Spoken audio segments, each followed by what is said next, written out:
Thyroid ഒരു മാറാ രോഗമാണോ? കൃത്യമായ ചികിത്സയിലൂടെ എത്ര സമയം കൊണ്ട് നമുക്ക് ഈ തൈറോയ്ഡ് രോഗങ്ങൾ മാറ്റാൻ സാധിക്കും? എന്തുകൊണ്ടാണ് ഈ തൈറോയ്ഡ് രോഗങ്ങൾ വരുന്നത്? എന്തൊക്കെ ഭക്ഷണങ്ങളാണ് നിങ്ങൾ കഴിക്കേണ്ടത്, ഒഴിവാക്കേണ്ടത്? ഇത്തരത്തിലുള്ള സംശയങ്ങളുമായിട്ട് ഒരുപാട് പേഷ്യൻസ് ഒപിയിൽ വരാറുണ്ട്. അപ്പോൾ അത്തരക്കാർക്കുള്ളതാണ് ഈ വീഡിയോ. ഞാൻ doctor Sreekala, senior consultant, doctor Basil Soumya hospital, Pandikkad, Malappuram ജില്ല.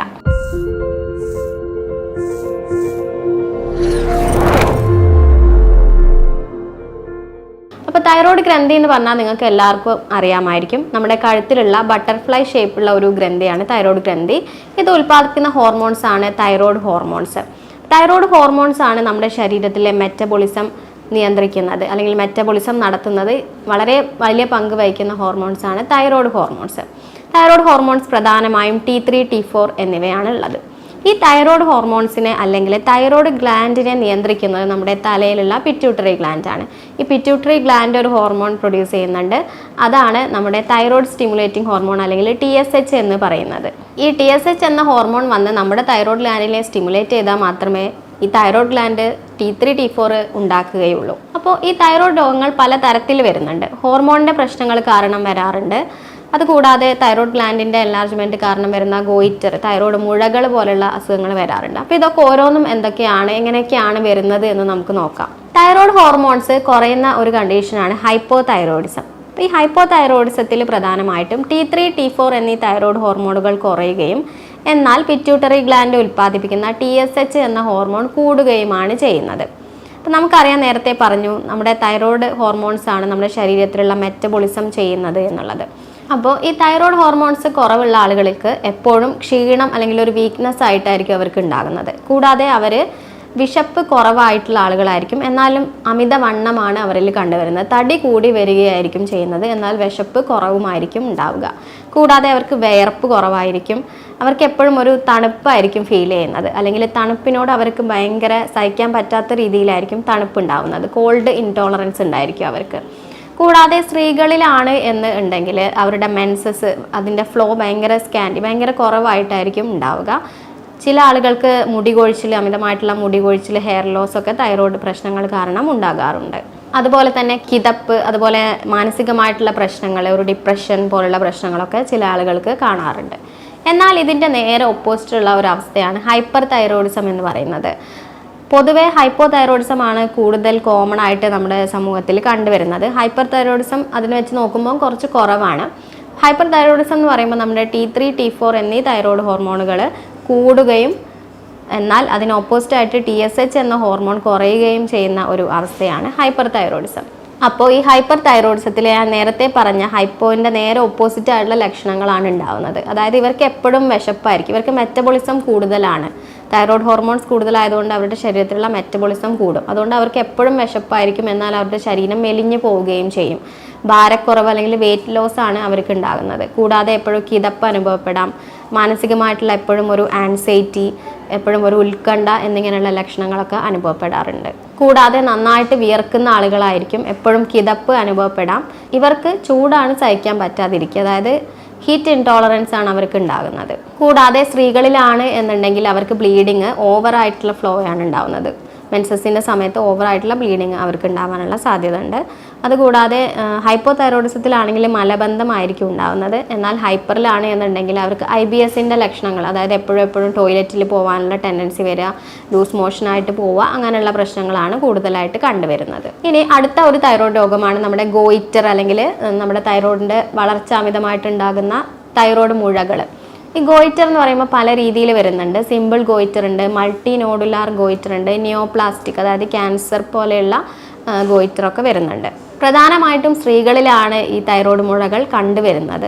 ചില ആളുകൾക്ക് തൈറോയ്ഡ് മുഴകൾ മാത്രമേ ഉണ്ടാവുകയുള്ളൂ. ബ്ലഡിൽ ഹോർമോണിൻ്റെ ലെവലൊക്കെ നോർമലായിട്ടായിരിക്കും കണ്ടുവരുന്നത്. അപ്പം ഈ തൈറോയ്ഡ് മുഴകൾ ഉണ്ടാകുന്ന സമയത്ത്, ഇത് വലുതാകുന്ന സമയത്ത് കാണാൻ എന്തായാലും ഒരു അഭംഗി ഉണ്ടാകും. പിന്നെ ക്യാൻസറസ് പോലുള്ളതാണെന്നുണ്ടെങ്കിൽ തീർച്ചയായിട്ടും അതിന് ട്രീറ്റ്മെൻറ്റ് എടുക്കുക. എന്നാൽ ചെറുതാണ്, ബ്ലഡിൽ എല്ലാ ഹോർമോൺസ് കാര്യങ്ങളൊക്കെ നോർമൽ ആണെന്നുണ്ടെങ്കിൽ അതിന് ട്രീറ്റ്മെൻറ്റ് എടുക്കണം എന്നുള്ളത് നിർബന്ധം ഇല്ലാത്തൊരു കാര്യമാണ്. എന്നാൽ കോസ്മെറ്റിക് ആയിട്ടുള്ള പ്രശ്നങ്ങളുള്ളവർക്ക് തീർച്ചയായിട്ടും അതിനുള്ള ട്രീറ്റ്മെൻറ്റുകൾ എടുക്കാവുന്നതാണ്. എന്നാൽ ഈ മുഴകൾ വലുതാകുന്ന സമയത്ത് അതിൻ്റെ ബാക്കിലുള്ള നമ്മുടെ തൈറോയ്ഡ് ഗ്രന്ഥിൻ്റെ ബാക്കിലുള്ള ശ്വാസനാളത്തിനെയും അന്നനാളത്തിനെയൊക്കെ പ്രഷർ ഇഫക്റ്റ് കാരണം അവിടെ അമർത്താനുള്ള സാധ്യത ഉണ്ട്. അതുകൊണ്ട് തന്നെ അവർക്ക് ശ്വാസം മുട്ടൽ അല്ലെങ്കിൽ ഭക്ഷണം ഇറക്കാനുള്ള ബുദ്ധിമുട്ട് കാര്യങ്ങളൊക്കെ ചില ആളുകളിൽ കണ്ടുവരാറുണ്ട്. ഇനി തൈറോയ്ഡ് നിങ്ങൾക്ക് ഉണ്ടോ ഇല്ലേ എന്ന് നമുക്ക് എങ്ങനെ തിരിച്ചറിയാം, എന്തൊക്കെ ടെസ്റ്റുകൾ നമുക്ക് ചെയ്യാമെന്ന് നോക്കാം.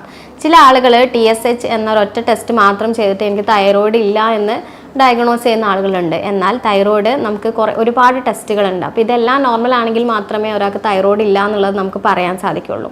നിങ്ങൾക്ക് എല്ലാവർക്കും അറിയായിരിക്കും ഫസ്റ്റ് ടെസ്റ്റ് എന്ന് പറയുന്നത് നമ്മുടെ തൈറോയ്ഡ് ഫംഗ്ഷൻ ടെസ്റ്റ് TFT. അല്ലെങ്കിൽ നമ്മൾ T3 നോക്കും, T4 നോക്കും, TSH നോക്കും.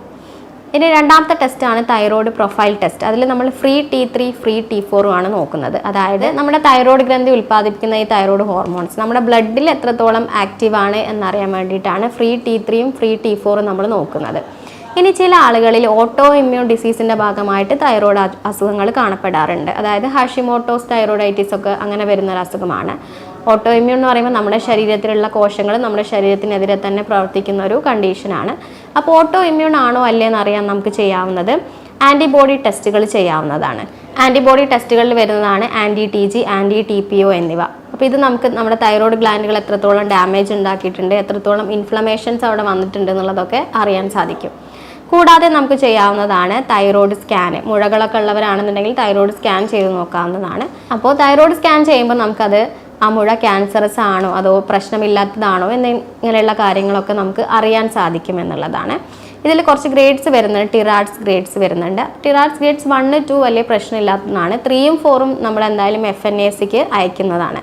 അപ്പം FNACക്ക് അയച്ചിട്ട് അത് എന്താണ് ക്യാൻസറസ് ആണോ ഇല്ല എന്നുള്ളത് നമുക്ക് കണ്ടെത്താൻ സാധിക്കും. നമ്മൾ കുത്തിയെടുത്ത് പരിശോധിച്ചിട്ട് FNAC ചെയ്യാൻ വേണ്ടിയിട്ട് അയക്കും. അപ്പം നമുക്ക് മനസ്സിലാകും അത് പ്രശ്നമുള്ളതാണോ അല്ലെങ്കിൽ പ്രശ്നമില്ലാത്തതാണോ, നോർമൽ ബിനൈൻ ആയിട്ടുള്ള ട്യൂമർ ആണോ എന്നുള്ള കാര്യങ്ങളൊക്കെ നമുക്ക് അറിയാൻ സാധിക്കും. അപ്പോൾ ഇത്രയും ടെസ്റ്റുകളൊക്കെയാണ് തൈറോയ്ഡ് രോഗങ്ങൾ ഉണ്ടോ ഇല്ലയോ എന്നൊക്കെ അറിയാൻ വേണ്ടിയിട്ട് നമ്മൾ ചെയ്യുന്നത്.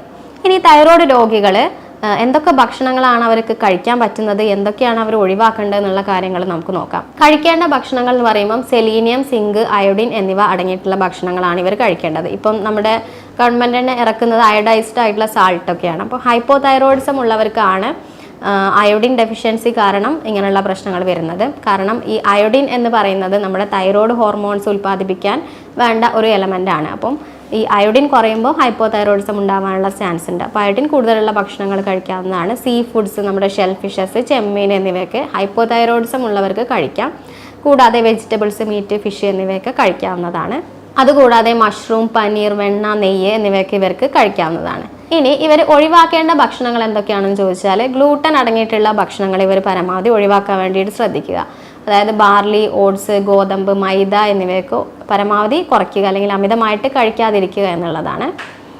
ഈ ചില ആളുകൾക്ക് തൈറോയ്ഡ് ഡിസീസിൻ്റെ കൂടെ തന്നെ സീലിയാക് ഡിസീസ് എന്ന് പറഞ്ഞൊരു കണ്ടീഷൻ ഉണ്ട്. അത് കുടലിനെ ബാധിക്കുന്ന ഒരു അസുഖമാണ്. അതുള്ളവരാണെന്നുണ്ടെങ്കിൽ ഗോതമ്പ് ഒരിക്കലും കഴിക്കാൻ പാടില്ല. ഇനി അടുത്തത് പാലുൽപ്പന്നങ്ങൾ എന്നിവയൊക്കെ പരമാവധി ഒഴിവാക്കാൻ വേണ്ടി ശ്രദ്ധിക്കുക. സോയാബീൻ, സോയാ സോസ് എന്നിവയൊക്കെ ഒഴിവാക്കുക. കൂടാതെ കപ്പ ഒഴിവാക്കുക. കപ്പയിലുള്ള തയോസയനൈഡ് നമ്മുടെ തൈറോയിഡിനെ ദോഷകരമായിട്ട് ബാധിക്കുന്ന ഒരു കോമ്പൗണ്ടാണ്. അതുകൂടാതെ ക്രൂസിഫറസ് വെജിറ്റബിൾസ് ആയിട്ടുള്ള ക്യാബേജ്, കോളിഫ്ലവർ, ബ്രൊക്കോളി എന്നിവ ഒഴിവാക്കുക. ഇതൊക്കെ ഗോയിട്രോജൻസ് ആണ്. ഗോയിട്രോജൻസ് എന്ന് പറഞ്ഞാൽ നമ്മുടെ തൈറോയ്ഡ് ഹോർമോൺസിനെ തടസ്സപ്പെടുന്ന വസ്തുക്കളാണ്. അപ്പം ഇത് പരമാവധി ഒഴിവാക്കുക. കൂടാതെ കോഫി, ആൽക്കഹോൾ, വെജിറ്റബിൾ ഓയിൽസ് എന്നിവയൊക്കെ ഒഴിവാക്കുക. അതിന് പകരം നിങ്ങൾക്ക് വെളിച്ചെണ്ണയോ ഒലീവ് ഓയിലൊക്കെ ഉപയോഗിക്കാവുന്നതാണ്. അതിനോടൊപ്പം തന്നെ റോ ആയിട്ടുള്ള ഓണിയൻ, പച്ചയായിട്ടുള്ള നമ്മുടെ ഒണിയൻ അല്ലെങ്കിൽ സവാള നിങ്ങൾ ഒഴിവാക്കുക. അത് കഴിക്കാൻ പാടില്ല തൈറോയ്ഡ് അസുഖമുള്ളവർ. അപ്പോൾ അത്രയും കാര്യങ്ങളൊക്കെയാണ് നിങ്ങൾ ഭക്ഷണത്തിൽ കഴിക്കേണ്ടതും ഒഴിവാക്കേണ്ടതും. ഇനി ഇതിൻ്റെ ട്രീറ്റ്മെൻറ്റ് പാർട്ടിലേക്ക് വരികയാണ് എന്നുണ്ടെങ്കിൽ ഞാനൊരു ഹോമിയോപ്പതിക് ഡോക്ടർ ആയതുകൊണ്ട് തന്നെ ഹോമിയോപ്പതിയിൽ ഇതിന് എന്താണ് ചെയ്യുന്നത് എന്ന് പറയാം. നമ്മളിവിടെ ഒരു ഇൻഡിവിജ്വലിസ്റ്റിക് അല്ലെങ്കിൽ ഹോളിസ്റ്റിക് അപ്രോച്ചിലൂടെയാണ് മെഡിസിൻസ് നിർണ്ണയിക്കുന്നത്. അതായത് ഒരു രോഗീൻ്റെ ശാരീരികമായിട്ടുള്ള പ്രത്യേകതകളും മാനസികമായിട്ടുള്ള പ്രത്യേകതകളും കൃത്യമായിട്ട് അപഗ്രഥിക്കും. അതിനായിട്ട് ആർട്ടിഫിഷ്യൽ ഇൻ്റലിജൻസിൻ്റെയും യൂറോപ്യൻ നിർമ്മിത സോഫ്റ്റ്വെയർസിൻ്റെയും സഹായം തേടുന്നതാണ്. അതിനുശേഷം ജർമ്മൻ നിർമ്മിത മെഡിസിൻസ് കൊണ്ടാണ് ട്രീറ്റ്മെൻറ്റ് ചെയ്യുന്നത്. അതുകൊണ്ട് തന്നെ പാർശ്വഫലങ്ങളൊന്നും തന്നെ ഉണ്ടായിരിക്കുകയില്ല. ഹോസ്പിറ്റലിൽ നേരിട്ട് വരാൻ ബുദ്ധിമുട്ടുള്ളവർക്ക് മരുന്നുകൾ വീട്ടിലെത്തിക്കുന്നതായിരിക്കും. അപ്പോൾ ഇതുമായി ബന്ധപ്പെട്ട് നിങ്ങൾക്ക് എന്തെങ്കിലും സംശയങ്ങൾ ഉണ്ടെങ്കിൽ താഴെ ഞാൻ എൻ്റെ വാട്സപ്പ് നമ്പർ കൊടുക്കുന്നുണ്ട്. അതിൽ നിങ്ങൾക്ക് എന്നെ കോൺടാക്ട് ചെയ്യാം. സ്നേഹത്തോടെ doctor Sreekala, senior consultant, doctor Basil Soumya hospital, Pandikkad, Malappuram ജില്ല.